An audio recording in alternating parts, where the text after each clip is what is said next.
I had spent 10 years in prison and was treated like a tool by the system, but then I picked up a baby girl who had been tossed into a trash can by fate. Even the system screamed in my head, telling me to send her back to her alcoholic, abusive biological mother, and it even excitedly laid out a female lead script for her. She would be polished by hardship and then marry into a wealthy family with a male lead. Yet the moment she gave me that soft, sweet smile, I tore apart this so-called perfect setting and gave her a brand new name, Miriam. The system had exploded with rage. If you take her away, it said, she will never meet the male lead. She will never be the female lead. You will destroy the entire storyline of her life. She will become nothing more than an ordinary person. But I had refused to follow the path it had written. In my eyes, an ordinary person who could grow up freely would always be more worth protecting with all my might than someone forced to play the role of the destined female lead. After I had served 10 years in prison and was finally released, my life had suddenly veered off in a direction I never could have imagined. I had originally been forced to live under the control of the system until that day. When I was standing next to a dumpster, I found a baby still lying in a small bassinet. You need to leave her there. A voice barely hiding its excitement had exploded inside my head. According to the system's plan, she was supposed to be sent back to her alcoholic, abusive, biological mother. She was destined to grow up in a dark, crumbling slum. She would be shaped by the dust and mud of hardship, growing slowly through pain into a flower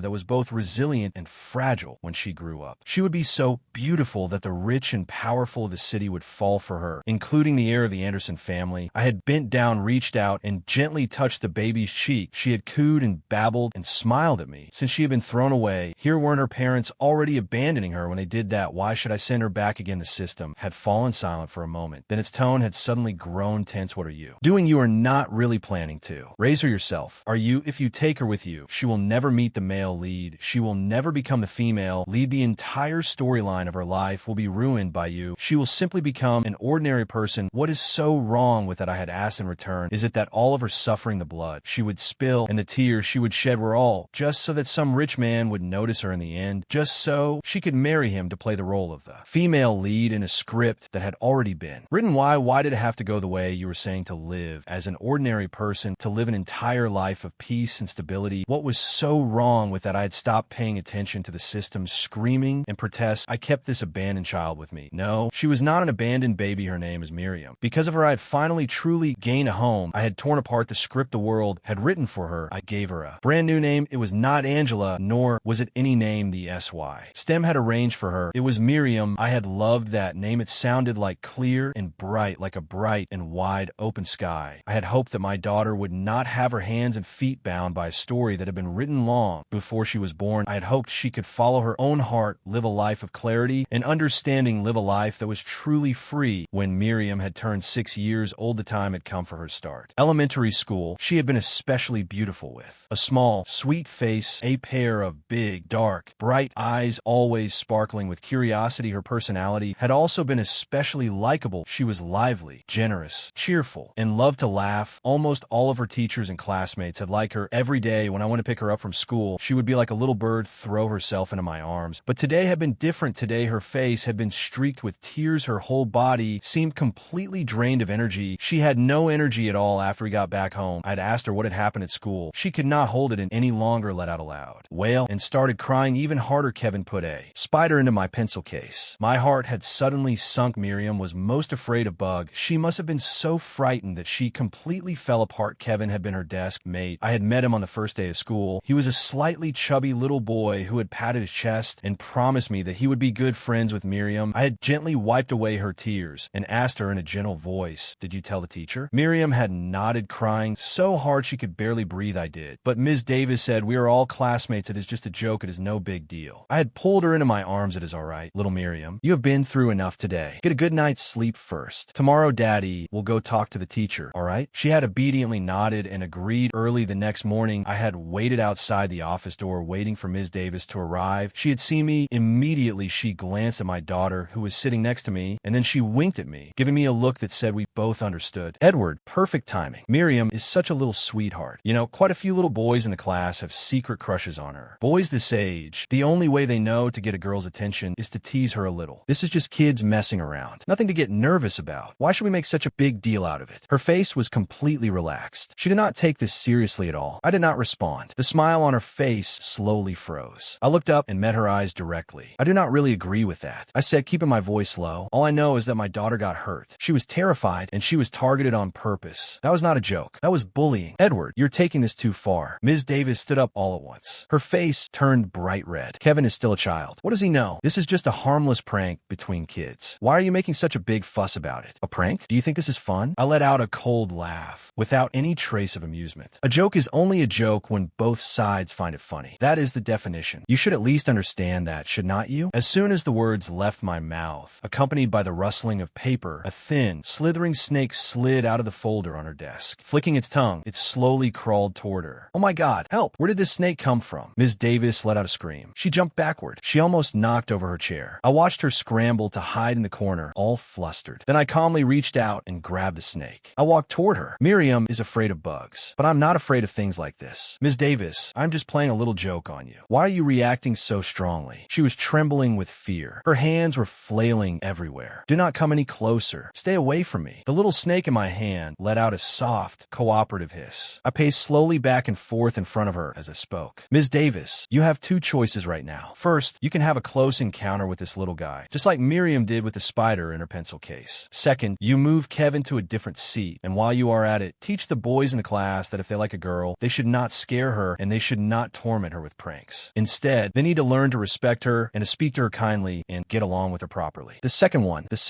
I will take the second one. Her voice had gone shrill. She watched helplessly as I put the snake back into the cloth bag I had brought with me. Only then did she stand up, trembling. Her hands were still shaking. She could barely even put her glasses back on. I tied the bag shut. I told Miriam to go back to class first. After she had walked far enough away, Ms. Davis came over with a dark look on her face. Her tone was full of disapproval. Do not you think you are too protective of her? Edward, by spoiling her like this, you will affect her social skills in the future. What she grows up to become just like you. Ich glänzt sideways her. That look made her shrink back to her own desk immediately. You do not need to worry about her future, Ms. Davis. Just focus on handling the situation in front of you first. That night, I held Miriam and asked her a question. Miriam Bear, if because of what happened today, Kevin does not want to be friends with you anymore, would you blame Daddy? Miriam thought about it carefully. Dad, you told me before that not everyone in this world is going to like me. And also, you cannot force a friendship with someone who is not a good fit for you, right? As she said this, she suddenly threw her arms around my neck. She smiled like a little ball of sunshine. Besides, Kevin did not put any bugs in my backpack today. Why would I be mad at you for something like this? In my heart, you're the best dad in the whole world. A wave of warmth suddenly rushed into my heart. I held her little body tightly in my arms. In that moment, I felt like I already had the whole world. The next day, the system, which had disappeared for 6 whole years, showed up again for the first time. It was probably some kind of silent protest against me rewriting the plot without permission. It could not figure out, no matter how hard it tried, how a middle-aged ex-con, someone who had been cut off from society for 10 years, could actually raise an abandoned child and raise her well. What made it even more upset was that not only did I not starve to death, I also managed to support Miriam and myself, relying on the few skills I'd learned before. Our lives were stable and peaceful. But of all days today, the system had popped up to give me a main quest. If there is a system, of course there have to be quests. According to the original plot setting, the final goal is to raise the female lead's happiness index to 100. And when does this 100 get achieved? I asked. Of course, it is at the end of the story, the moment she walks down the aisle with the male lead. The female lead marries the person she loves, and it is also one of the wealthiest families in the country. Is not that a perfect ending? What about the epilogue? I pressed. Does it write about how her life after marriage turns out? Would her happiness index at that time still be able to stay at 100? The system fell silent. It seemed stumped by the question. It could not respond for a long time. I had already known the answer. Stories like this never write past the wedding. The curtain falls right there. Just like that common phrase in fairy tales. The prince and princess lived happily ever after. As for what the after part looks like, no one mentions it. Maybe it is because before getting married, a princess's possibilities are endless. She could become a true queen, or she could be an artist, or she could become anything she wants to be. But within those countless possibilities, she only chooses that one prince, giving up all the other paths. What would her life after that turn into? Leaving the home she knows, moving to a completely unfamiliar world. Would she feel lonely? With her in-laws, different habits, different values. Would they clash every single day? These parts no one ever wants to think about. As time goes by, life will eventually fall into a dull routine. No matter how passionate the love, it can be worn away little by little, throughout a long lifetime. If deep in her heart, she does not have a belief that is strong enough and never wavers, that path will be very hard to walk. I do not know whether the female lead in the original script was happy after marriage or not. But what I care about more is my daughter now. What about Miriam? Miriam now, can you check for me whether she is happy right now? I was so nervous that my stomach was in knots. I was afraid that given my situation, I had not given her the life she deserved at all. During those 3 seconds that the system was silent, I felt my heart sinking little by little. It felt like it was burning to ash. 62 what? I said, what exactly did you do? That number, according to the original plot, was what her happiness index was supposed to reach only when she first fell in love with the male lead. All the tension in my body suddenly released. I looked up at a photograph on the shelf. In the photo, a little girl was sitting on a middle-aged man's shoulders. She was laughing innocently and freely. She did not have a single worry. Maybe so. I just did what a father is supposed to do. So it turns out that a little princess under the protection of her king can be her true self at any time. And I am also certain that when she grows up, even if she leaves the king's side, my little princess will certainly live the free life she wants for herself. A few more years passed. Miriam was already a teenage girl. She got into the best public high school in the city, Northwood High. Her grades were always at the top. She was smart, willing to learn, and willing to work hard. By the second semester of her sophomore year, the school asked students to choose between arts and sciences. But Miriam could not make up her mind. That day when she came home, she looked completely wilted. You could tell at a glance that something was wrong. Are you worried about choosing your courses? I asked her, keeping my tone very gentle. Her eyes immediately turned red. Dad, the college counselor said that girls just are not as good at math as boys. He said even if my grades are okay now, by junior year, I definitely will not be able to keep up. The smile on my face disappeared instantly. So he is trying to push you toward the art side? What about you yourself? What do you want to study? My daughter let out a long sigh. Dad, I do want to choose the arts track, but not because of what he said. It is because I want to study law in the future. I was stunned for a moment. Oh, what made you think of studying law? Because you always told me before that when I encounter something unfair, I need to learn to use the law as a shield to protect myself. You said the core of the law is to find freedom within order, to pursue goodness within the rules, and within the gray areas of life, to hold on to that little flicker of light in civilization that will not go out. I want to become that kind of person too. I looked into her eyes, which were shining brightly. My heart turned completely soft inside. My pride was almost overflowing. I really never expected that the things I had said casually over the years, she had remembered every single one. Back then, it was precisely because I did not understand the law that I took the fall for a so-called friend. I wasted 10 years in prison for nothing. I only hope that my daughter will never repeat my mistakes. The system's voice suddenly let out a ding in my head. Oh my God, her happiness index went up again. It is 71 now. Only then did I truly realize that more than her grades, what I cared about more was whether she was happy, whether her life felt fulfilling to her. It was very clear that this path she had chosen for herself made her genuinely happy. I chose my words carefully. Miriam, I'm really proud of you for thinking this way. I know you're not the kind of girl who will let people look down on her. But if you stubbornly choose a path you do not like just to prove something, you might regret it for the rest of your life. Your teacher said girls are not good at math. But do you still have to take the math section of the SAT?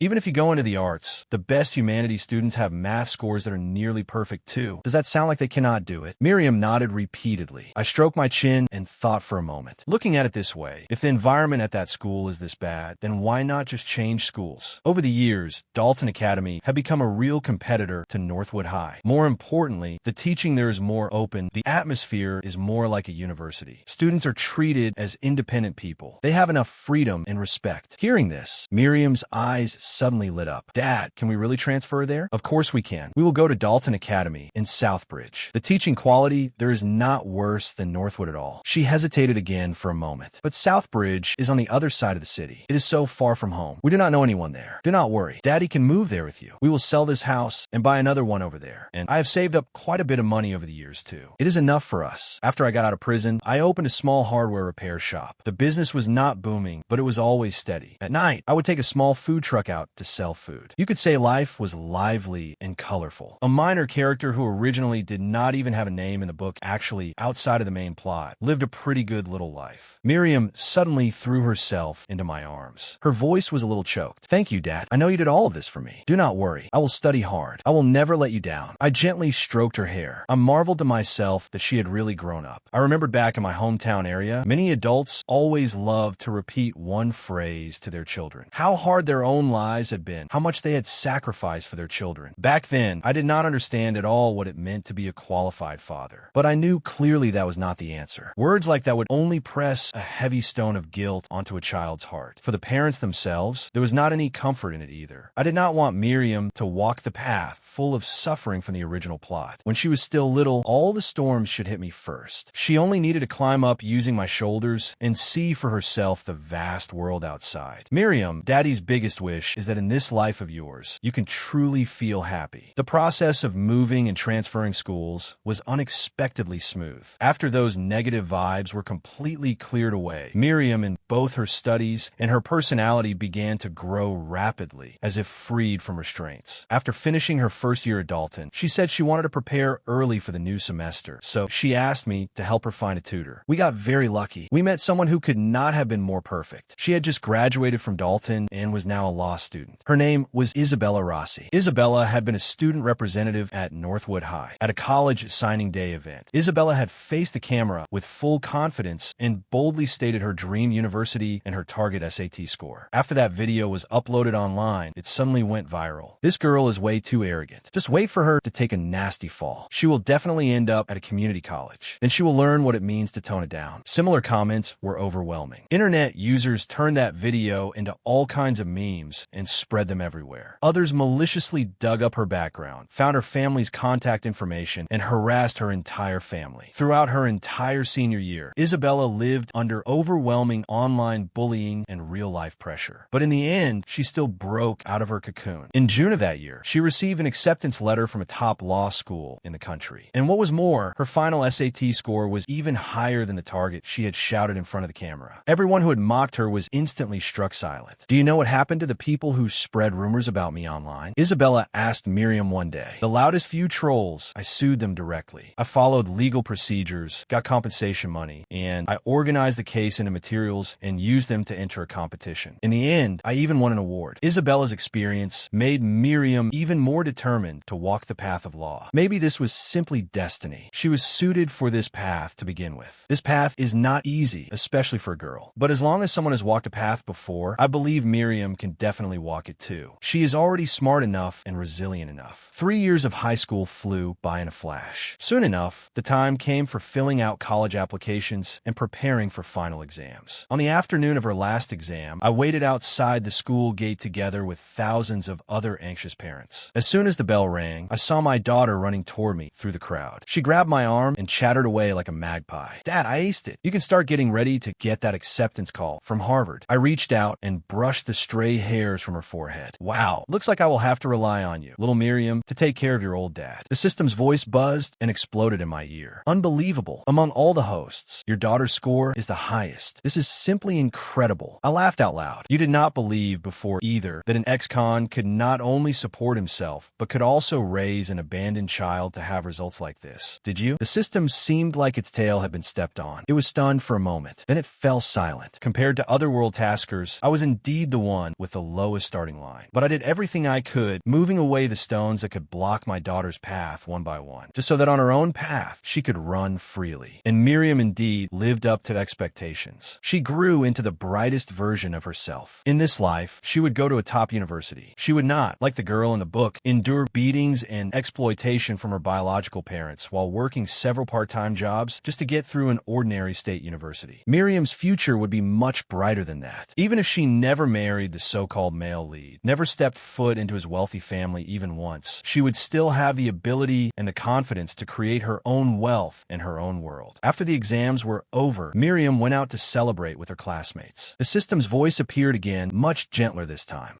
Host, maybe you were right. Maybe a person does not need to go through endless suffering to still have a happy and fulfilling life. I looked out the window at the slowly setting sun. The corners of my mouth lifted slightly. Miriam did not say much. She packed her bags and went to college in Boston. I, on the other hand, continued living my routine life. During the day, I ran the small hardware repair shop. At night, I took the food truck out to set up my stall. Brenda from next door would come by from time to offer me her advice. Edward, why are you still working so hard? Your daughter is already in college. In a few more years, she will graduate and start working. You should be enjoying a relaxing life by then. Besides, she lowered her voice and added, you know that old saying, daughters are raised raised for other people's families. Everything you are earning now will end up in her future husband's family's pockets eventually. What are you even doing it for? I kept my head down and organized the parts on the shelf. I did not look up at her. That is an ugly thing to say. According to your logic, the family your daughter marries into, are they vampires waiting to suck her blood? In my opinion, every extra dollar I earn now is just building up more confidence and security for Miriam. Besides, when I'm gone one day, this money will all be hers. She can spend it however she wants. I will not be there to tell her what to do, will I? Brenda's face darkened. She rolled her eyes and left. After the shop returned to silence, the system spoke up. Host, I do not quite understand human thought processes. The reason she thinks that way, is it because her daughter is very accomplished? I shook my head. No, her daughter goes to an ordinary state university locally. Then why does she have this kind of thinking? I sighed. It is probably because she does not actually love her own daughter that much. She says, my child,